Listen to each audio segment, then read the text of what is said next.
Sunshine solar system Kankavli आकर्षक offers PM सौर घर योजना तसेच स्मार्ट सौर घर योजना अंतर्गत सबसिडीसह solar project sunshine solar system Chhatrapati Shivaji Maharaj चौक पंचायत समिती जवळ कणकवली। आजच संपर्क साधा आणि वीज बिलांची चिंता कायमची दूर करा। कोनाळ पंचायत समिती अपक्ष उमेदवार साक्षी देसाईंना शिंदे शिवसेनेच्या पदाधिकाऱ्यांकडून धमकावण्यात आल्याचा प्रकार समोर आलाय। पदाधिकारी राजेंद्र निंबाळकर, गोपाळ गवस, स्वप्नील निंबाळकर, सचिन देसाई यांच्या विरोधात तोडामार्ग पोलिसात तक्रार दाखल करण्यात आली आहे। याबाबत अपक्ष उमेदवार साक्षी देसाई, राजेंद्र फापसेकर नेमकं काय म्हणतायत पाहूया।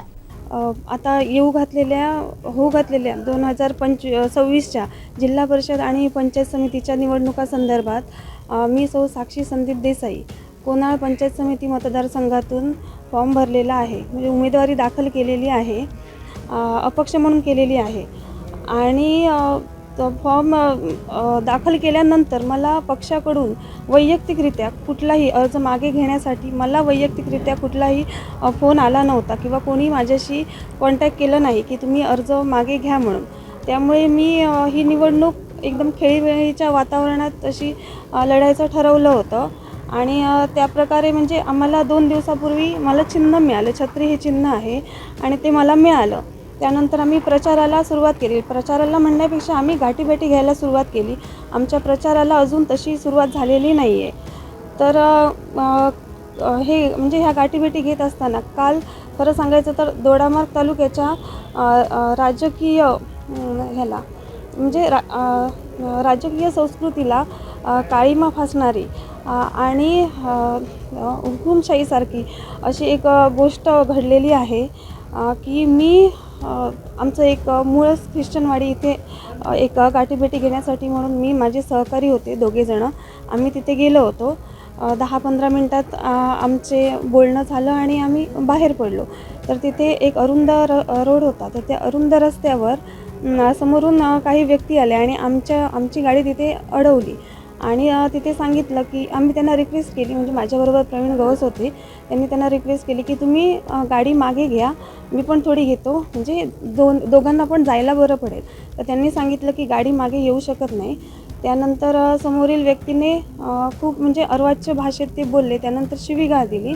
त्यानंतर प्रवीण गवसांना मी जरा सांगितलं की तुम्ही जरा शांततेत घ्या, कारण आचारसंहिता असल्यामुळे उगाच आपल्यावर कुठलंही डाग लागायला नको। त्यानंतर तसं झाल्यानंतर ते राहिले शांत आणि ते नंतर बाहेर गेले। त्यांना स्वप्नील देसाई माझ्याबरोबर होते, त्यांनी बोलवलं, बाहेर गेले। स्वप्नील देसाई आले माझ्याबरोबर आणि नंतर गाडीतून चौघेजण उतरल्यानंतर स्वप्नील देसाईंबरोबर त्यांची बाचाबाची सुरू झाली आणि तिथे 15 ते 20 मिनिट मी गाडीत बसूनच होते आणि मी पण खूप घाबरले होते, कारण त्यांचं बोलणं काय होतं ते मला सगळं ऐकायला येत होतं आणि माझ्यावर भरपूर प्रेशर येत होतं। गाडीत मी एकटी असल्यामुळे मी पण हतबल झाले होते, काय करू मला काही सुचत नव्हतं। मला त्यानंतर प्रवीण गवसाने फोन केला की मॅडम मी एक माणूस पाठवतो आहे, त्याच्यासोबत तुम्ही या गाडीतून उतरा आणि मी म्हटलं मी कशी उतरू, मागे आहेत। ते म्हणाले फक्त तुम्ही गाडीतून उतरा आणि मागे या, तो माणूस येऊन तुम्हाला घेऊन जाईल। त्यानंतर मी उतरले आणि गेले। तशीच एक व्यक्ती आली, त्यांनी त्यांच्या घरापर्यंत मला घेऊन गेले। तिथे मी 15-20 मिनटं तिथे मी थांबले आणि त्यानंतर मग त्याच व्यक्तीने मला एक अरुंद रस्ता होता, म्हणजे पाणंद कशीच, त्या रस्त्याने ते मला मुख्य रस्ता जो आहे मूळ रस्ता तिथे नेऊन त्यांनी मला सोडलं। आणि नंतर मग आम्ही स्वप्नील देसाई आले, त्यांच्या गाडीत मी बसले आणि त्यांनी मला नंतर घेऊन भेडशीला, म्हणजे माझी तिथे मुलं आणि मी राहतो आता सध्या, तिथे आम्ही आलो आणि आम्ही घरी येईपर्यंत माझ्या गाडीचा पाठलाग अपोजिटचे जे उमेदवार होते, त्यांचे कार्यकर्ते होते, ते माझ्या गाडीचा पाठलाग करत होते। मी घरात गेल्यानंतर ते मग जायला निघाले। आणि मला असं सांगायचं आहे की मी खरं तर अपक्ष म्हणून उमेदवारी दाखल केलेली आहे आणि प्रचाराला आताच कालपासूनच अशी सुरुवात, म्हणजे गाठीभेटीला सुरुवात झाली। काल थोडंसं आम्ही जाऊन भेटलो काही जणांना, पण आजचा माझा पूर्ण दिवस इथे गेलेला आहे। ही जी निवडणूक आहे ना, ती सामान्य कार्यकर्त्यांची राहिलेली नाही आहे, ही आता कशी लोकशाही नाहीच असं म्हणावं लागेल, कारण दडपशाही झालेली आहे। दादागिरीची भाषा वापरली जाते, मारहाण करण्याची भाषा वापरली जाते। त्यामुळे मला पण आता कुठेतरी भीती वाटते की मी आता प्रचाराला बाहेर कशी पडू. म्हणजे विचार करावा लागतो की मी गेल्यानंतर की समोर कोण असतील, काय होईल माझ्या बाबतीत. माझी मुलं पण घरी असतात, सासू सासरे आहेत, सगळ्यांचा मला विचार करावा लागतो. त्यामुळे माझा प्रयत्न काय होता की आपला मतदारसंघ आहे, गावापासून मी सुरुवात केली आहे. मतदारसंघाचा विकास होण्यासाठी गावाचा जसा केला तसाच मतदारसंघाचा करायचा होता. म्हणून मला प्रत्येक व्यक्तीच्या प्रत्येक घराला जाऊन प्रत्येकाचे आशीर्वाद घ्यायचे होते. पण सांगायचं म्हणजे याच्यामुळे मला असं म्हणजे शक्य वाटत नाही की मी प्रत्येकाच्या घरी पोचेन. पण मी जास्तीत जास्त माझे 100% द्यायचा मी प्रयत्न करेन की मी तिकडे पोचेन. त्यामुळे कसं होतं आहे की मी तुम्हा पत्रकार बंधूंनासुद्धा आवाहन करते की तुमच्यामार्फतसुद्धा तुम्ही की माझं जे हे म्हणणं आहे ते माझ्या मतदारांपर्यंत पण पोचवा. मी 100% प्रयत्न करणार आहे. पण मी जिथे नाही पोचेन ना तिथेसुद्धा माझं चिन्ह तुम्ही तुमच्यामार्फत तिथे पोचवा, अशीच मी तुम्हाला विनंती करते. नक्कीच जोर त्या प्रकारावर जे कुठल्या सत्ताधारी पक्ष होते की कुठल्या पक्षाचे ते माणसं होती? नाही, पक्षाचे म्हणजे उमेदवार होते. त्या उमेदवारांचे कार्यकर्ते होते. महायुतीचे कार्यकर्ते होते. तुम्ही आता पोलिसांमध्ये एक अर्ज दाखल केली किंवा एक कंप्लेंट दाखल केली, यामध्ये नेमकी नावं कोणाची आहेत? हां, अर्ज मी आत्ताच पोलीस स्टेशनला केलेला आहे. यामध्ये नावं आहेत राजू निंबाळकर, स्वप्नील निंबाळकर, सचिन देसाई आणि गोपाळ गवस. त्याचप्रमाणे यापुढे तुमचा प्रचार असणार आहे, तर या प्रचारासाठी तुम्हाला पोलीस प्रोटेक्शन किंवा इतर गोष्टींवर तुम्ही मागणी केलेली आहे? हो, पोलीस प्रोटेक्शनची मागणी आहेच आमची आणि त्यानुसार त्यांनी सांगितलेलं आहे की आपण पोलीस प्रोटेक्शन देऊ म्हणून. आणि मला असं वाटतं की पोलीससुद्धा हा सगळा प्रकार म्हणजे आजचा जो विषय आहे तो त्यांच्याकडे मी मांडलेला आहे आणि ते पूर्ण निष्पक्षपाती पणे मला दाद देतील अशी मला त्यांच्याकडून एक आशा वाटते.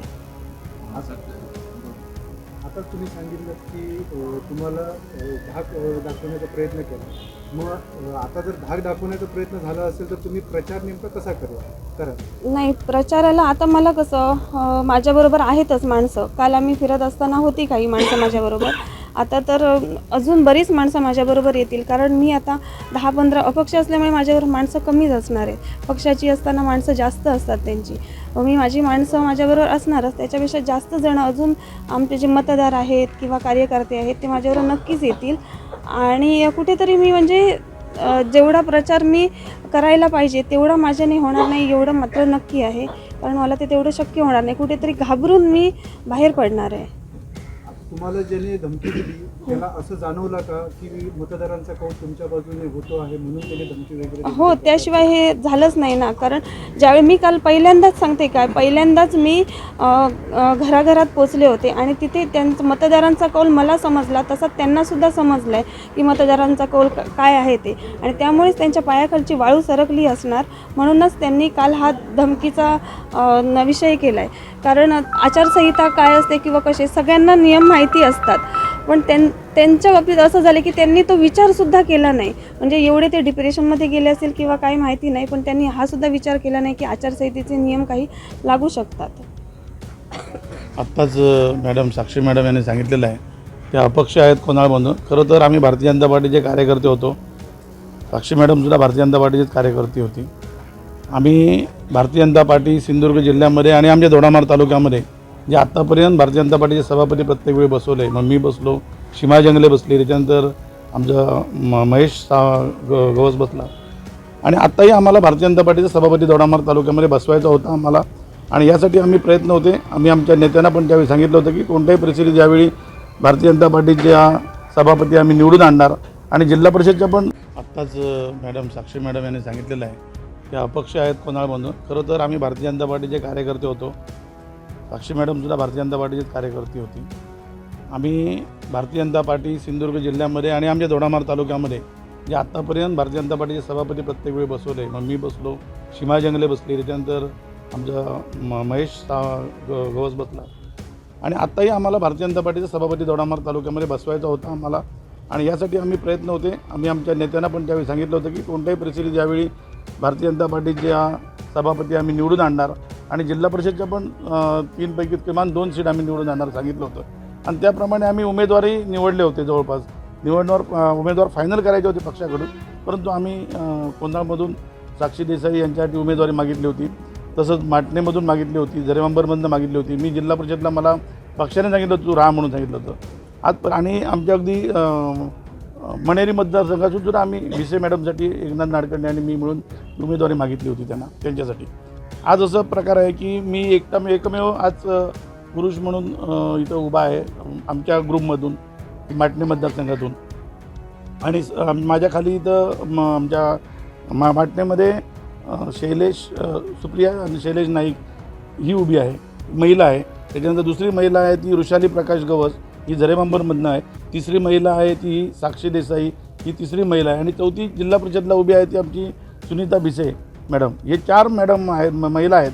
खरं तर हा असा काळात्रीचा जो प्रकार घडला हा घडायला नको पाहिजे होता. आम्ही दोडामार्गच्या राजकारणात कितीतरी वर्ष राजकारणात आहोत, कितीतरी निवडणुका आम्ही बघितल्यात, परंतु महिलांच्या बाबतीत असं घडणं, त्यांना अडवणं आणि त्यांना धमकी देणे हे प्रकार व्हायला नको पाहिजेत. आणि हे असं घडत असताना मला आता भीती वाटायला लागली की इतर ज्या महिला आहेत त्यासुद्धा आता घाबरायला लागल्यात की आम्हाला उद्या कोण हे दादागिरी करतील का आमच्याशी, म्हणून घाबरायला लागलेत. परंतु मला निवडणूक आयोगाला निश्चितपणाने सांगायचं निवडणूक अधिकाऱ्यांना की याच्यावर तुम्ही लक्ष द्या. जे कोणाची दादागिरी करतायत त्यांच्या बाबतीत तुम्ही निर्णय काय घ्यायचा तो तुम्ही घ्या. कारण आज साक्षी देसाई मॅडमने यांनी तक्रार केलेली आहे. इथं निवडणूक निर्णय अधिकारी आणि पोलीस काहीतरी निर्णय घेतील त्याच्यावर उपाय करतील. परंतु असं महिलांना धमकावणं हे चुकीचं आहे. निवडणुका खेळीमेळीच्या वातावरणात झाल्या पाहिजेत. निवडणुका 5 दिवसाच्या 7 दिवसाच्या किंवा 10 दिवसाच्या 8 निवडणुका संपतात. परंतु एरवी 5 वर्ष आपण एकत्रच राहतो. आम्ही कितीतरी यापूर्वी सुरेश दळवी साहेब असतील, म्हणजे त्यावेळी कट्टर इथले म्हणजे सत्ताधारी होते, त्यावेळी आम्ही त्यांच्या विरोधात लढत होतो. परंतु अशी कधीही परिस्थिती निर्माण झाली नाही की एकमेकाच्या विरोधात लाट्याकाट्या काढण्यापर्यंत कधी गेलं नाही. परंतु आत्ता मला वाटतं ही निवडणूक अशीच होणार असे एकंदरीत वाटायला लागलं.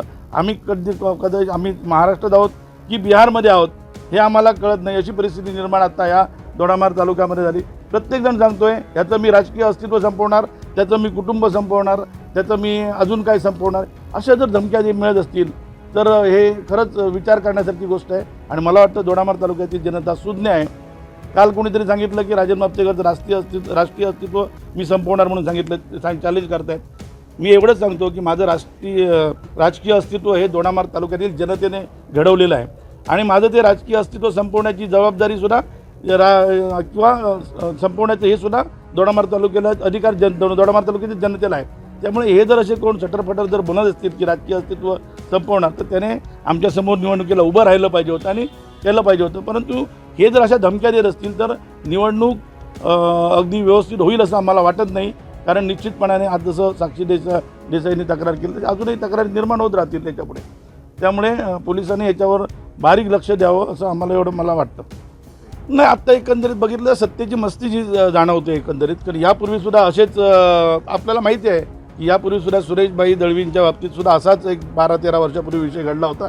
ज्यावेळी सुरेशभाई दळवींची पत्नी पंचायत समितीला कोंढाळ मतदारसंघातून उभी होती, त्यावेळी असंच रात्री घडलं होतं. अचानक सगळं अगदी रात्री साधारण 1:30-2च्या दरम्यान निवडणुकीच्या आदल्या दिवशी. आणि त्यावेळी खरं तर सांगतो तुम्हाला, मी त्यावेळी भारतीय जनता पार्टीचंच काम करत होतो. परंतु मी माझ्या आयुष्यातलं पहिलं जर मत राष्ट्रवादीला त्यावेळी घातलं, सुरेशभाई च्या पत्नीला त्यावेळी दिलं. मी आजही सांगतो, मी त्यावेळी सांगितलं आजही सांगतो मी.